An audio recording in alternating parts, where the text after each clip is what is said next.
जीवन में सफल होने की कामना सभी मनुष्य करते हैं, चाहे वे बच्चे हों, विद्यार्थी हों, युवा हों अथवा वृद्ध हों, क्योंकि सफल जीवन ही सुखी एवं आनंदमय जीवन का आधार है। हमारे प्रथम वीडियो में मैंने आपको बताया कि जीवन को बदलने का केवल एक ही मार्ग है और वह मार्ग है योग का मार्ग। आज के वीडियो में जिसका शीर्षक है योग सफल जीवन का रहस्य, yoga mystery of successful life, इसके अंतर्गत योग विषय पर बात करते हुए मैं योग के उन विशेषताओं पर प्रकाश डालूंगा जिनको यदि दिनचर्या में शामिल कर लिया जाए तो व्यक्ति का जीवन सफल हो सकता है। आशा है कि आप सभी के लिए, विशेषकर विद्यार्थियों के लिए, यह वीडियो अत्यंत ही उपयोगी सिद्ध होगा। अब हम मुख्य विषय पर बातें करेंगे। निश्चित रूप से सफल जीवन का अधिकार हर व्यक्ति को है, परंतु सफल एवं सुखी जीवन के लिए व्यक्ति के कुछ कर्तव्य भी होने चाहिए। महर्षि पतंजलि ने योग सूत्र नामक पुस्तक की रचना लगभग 2500 वर्ष पूर्व किया, जिसमें संस्कृत के 196 श्लोक हैं।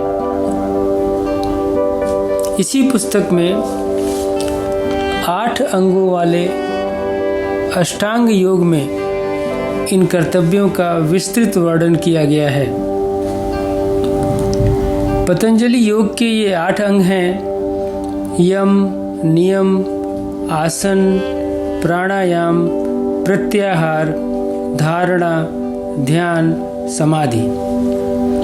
They are the 8 limbs of Patanjali's yoga, also referred to as eightfold path of Patanjali's yoga। ये 8 अंग वास्तव में 8 चरण हैं, 8 कर्तव्य हैं, 8 प्रकार की जीवन शैली हैं। इन 8 चरणों से गुजरने के पश्चात व्यक्ति का उसके मन पर नियंत्रण स्थापित हो जाता है। मन की चंचलता समाप्त हो जाती है, मन शांत हो जाता है। योगी व्यक्ति को नैतिक अनुशासन एवं उद्देश्यपूर्ण जीवन की प्राप्ति होती है। इन सब बातों का परिणाम यह होता है कि व्यक्ति अपने प्रत्येक कार्य को कुशलतापूर्वक करने के योग्य हो जाता है और अंततः व्यक्ति को जीवन के हर क्षेत्र में 100% परिणाम मिलने लगता है। ये जो योग के 8 अंग हैं, यदि ये व्यक्ति के जीवन के कर्तव्य बन जाएं और व्यक्ति के जीवन शैली में शामिल हो जाएं, तो व्यक्ति के जीवन में सफलता निश्चित है, ऐसा मेरा दृढ़ विश्वास है। योग के पहले अंग कर्तव्य अथवा जीवन शैली को यम कहते हैं। यम का संबंध जीवन में परहेज से है, संयम से है। इसके अंतर्गत 5 कर्तव्य आते हैं जो निषेध के रूप में हैं, अर्थात जिनको नहीं करना है। हिंसा, असत्य, स्तेय अथवा चोरी, दुराचार एवं परिग्रह अथवा संग्रह, ये जो 5 यम हैं, इनको जीवन में नहीं करना है।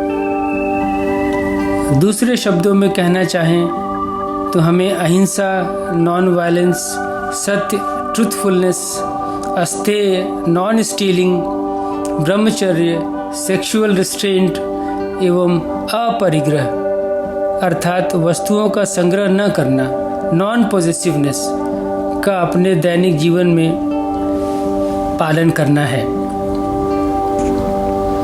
यम का अनुपालन व्यक्ति के विकास में सहायक होता है। उदाहरण स्वरूप अहिंसा के अनुपालन से शत्रुता का परित्याग होता है और इसके फलस्वरूप योगी को अपने अंदर व बाहर से अन्य दूसरे व्यक्ति अथवा वस्तु से मैत्री स्थापित करने में सहायता मिलती है। मेरा ऐसा विश्वास है कि यम के अंतर्गत बताए गए कर्तव्यों जैसे अहिंसा, सत्य, अस्तेय, ब्रह्मचर्य एवं अपरिग्रह का पालन करने से व्यक्ति के मन का क्रमिक विकास होना प्रारंभ हो जाता है। व्यक्ति का आचरण परिवर्तित हो जाता है। व्यक्ति के मुखमंडल पर एक आभा दिखाई पड़ती है। व्यक्ति का रूपांतरण प्रारंभ हो जाता है। योग के दूसरे अंग कर्तव्य अथवा जीवन शैली को नियम कहते हैं। नियम भी 5 कर्तव्यों का समूह है जिनका पालन अनिवार्य है।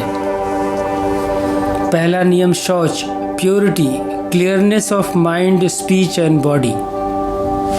दूसरा नियम संतोष, contentment, acceptance of others, optimism. तीसरा नियम तपस, सेल्फ डिसिप्लिन। चौथा नियम स्वाध्याय, study of self, study of Vedas. और 5वां नियम ईश्वर प्राणिधन, कंटेम्पलेशन ऑफ ईश्वर। नियम का अनुपालन भी व्यक्ति के विकास में सहायक होता है। उदाहरण स्वरूप संतोष से आंतरिक सुख की प्राप्ति होती है और सुख के बाहरी साधन तुच्छ प्रतीत होने लगते हैं।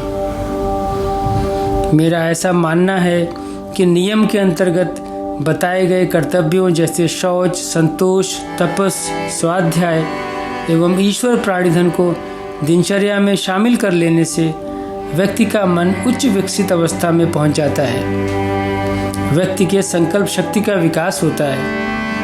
ऐसे व्यक्ति की हर क्रिया आकर्षक हो जाती है। व्यक्ति सौंदर्य से परिपूर्ण हो जाता है।